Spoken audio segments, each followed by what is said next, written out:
I'm not gonna be shy about this. My sister sucks. She is a horrible self-centered person who thinks she is the main character. She is not only a horrible person, she is a step monster.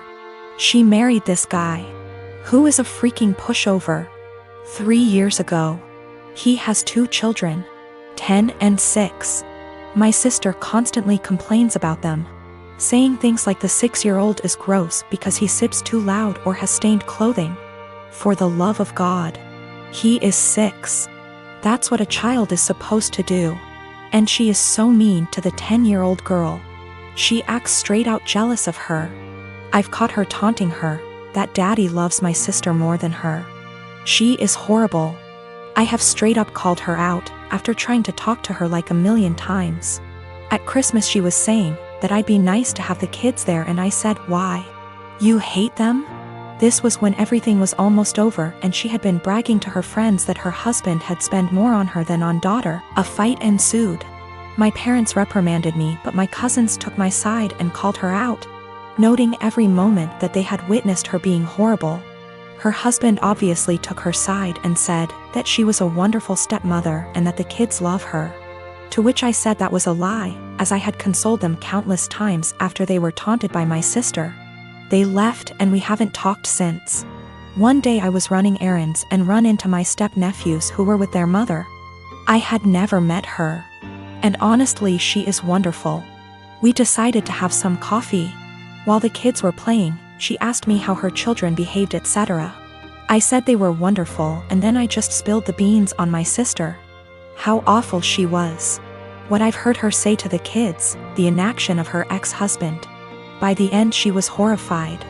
She said the kids didn't like her. But she always chucked it up to my sister being the new woman in their father's life.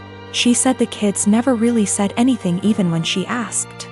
I then told her I was very concerned for the children, as my sister had straight up told the 10-year-old that it would be better if she disappeared from her father's life.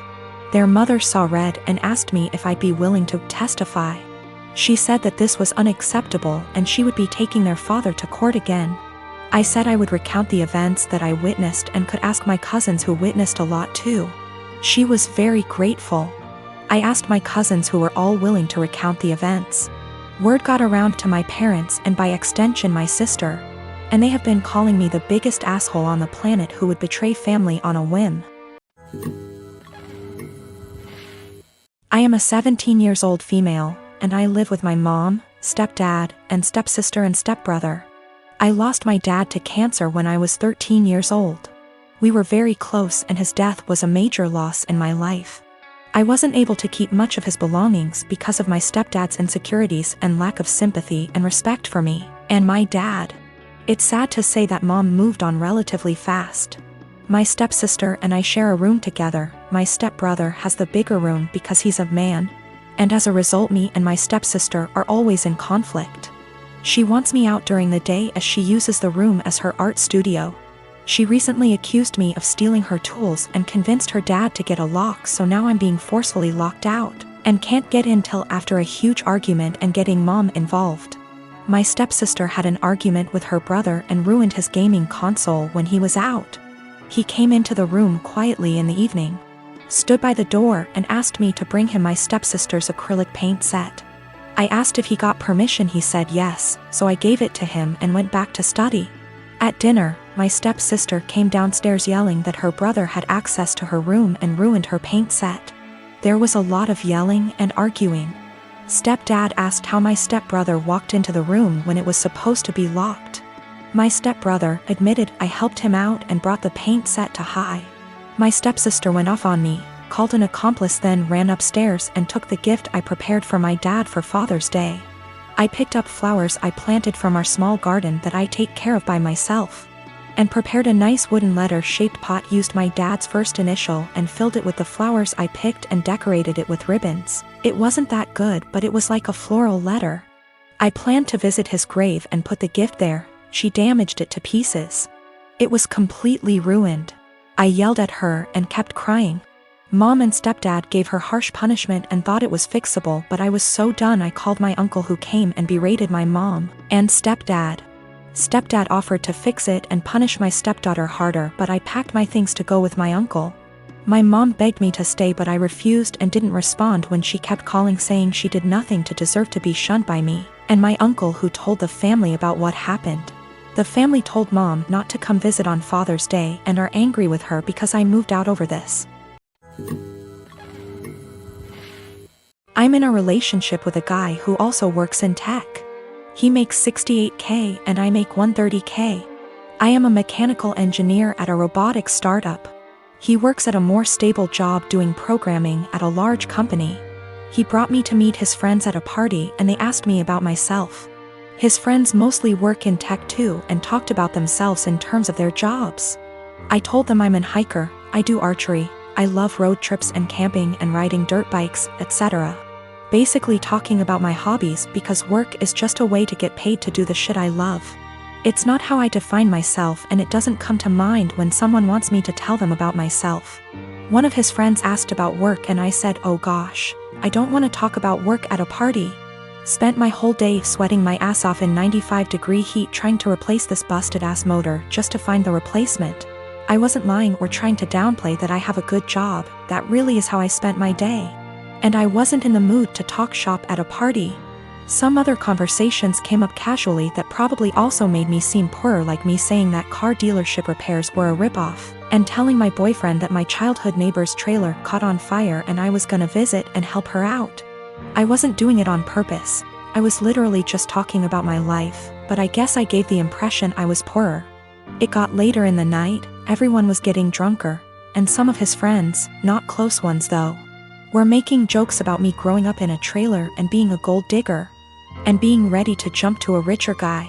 Really misogynistic shit honestly, since they don't even know me and seem to just assume all girls are good diggers. He didn't say anything. He later said it was because he'd smoked weed and gets quiet and has trouble carrying on a quick conversation when he's high. But regardless, I felt hurt he didn't say anything. I got irritated with his friends and asked, now why the hell would you say that when I make twice what he does? His friends went quiet for a second and I continued, there ain't no gold to dig here, not with him or anyone at this party. So do y'all think I'm cheap, or do y'all think? My boyfriend wanted to leave the party shortly after and he was pretty upset with me for telling everyone I make twice what he does. I said I would have held my tongue if he'd checked his friends himself. But he didn't say anything, so I wasn't about to let them talk to me like that. He said it was humiliating and now everyone thinks I'm a. And I flippantly said at least they know I'm a rich. He was angry. I embarrassed him when I spoke up. I was angry I had to say anything at all because his friends were talking shit, so it should be on him to check them. When my sister, Annie, was 18 and I was 21, she got pregnant and had a daughter, Sophie. She developed what we believe was postpartum depression, but was never diagnosed as she refused therapy. When Annie's school started up again, our mother took on all childcare of Sophie. As Mom took on more childcare, Annie seemed more like her old self, happy, outgoing, generally mentally healthy. Then within 6 months of Sophie's birth, Annie got pregnant again with another girl, Laura, and the cycle of PPD symptoms. Mom taking over, and Annie's mood improving repeated. When Laura was 2 and Sophie was 3, Annie decided to move out of our parents' home, alone, and said she wanted our parents to adopt/raise her daughters. They said no. Annie said she couldn't take care of the girls as she had her own life and being a parent made her miserable. My husband and I already had 4 kids of our own, we'd bonded with the girls, and we had the resources for 2 more. So we offered to take them in, and Annie let us legally adopt them before moving about 8 hours away. It's been about 5 years, and the kids are doing well. It was a rough start, but we're now a stable, loving, healthy family unit. Sophie and Laura are 7 and 8, and Annie has recently lost her job and had to move back in with our parents. Annie has now asked for custody of Sophie and Laura. I'm writing custody like that because it wouldn't be custody in the legal sense. As she willingly surrendered all legal rights to the girls and can't get them back, we checked with a lawyer. However, Annie wants the girls to live with her. Initially she said she wanted them full-time and to legally adopt them back from us, which we obviously refused. Then she offered a compromise of alternate weeks, so 50/50 custody. Again, we refused.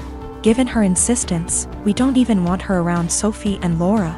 So we've not been going by my parents' house as we typically do. It's been a month of constant badgering, insisting we let Annie bond with her daughters and allow her to at the very least take them for overnight visits, saying that Annie had PPD 5 years ago. And now she's ready to be a parent.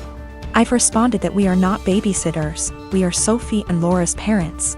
They're in a good place and this will be detrimental to all 6 kids. And Annie doesn't get to step in now when she never stepped up in the first place. The response from my parents and Annie is that I'm being unsympathetic to her PPD and I should let her at least have a chance, rather than deem her unfit without giving her a chance to prove herself. Plus, given that we already have 4 kids other than them, Sophie and Laura could probably do with a smaller household, and saying we're being unreasonable for not allowing Annie to bond with her kids.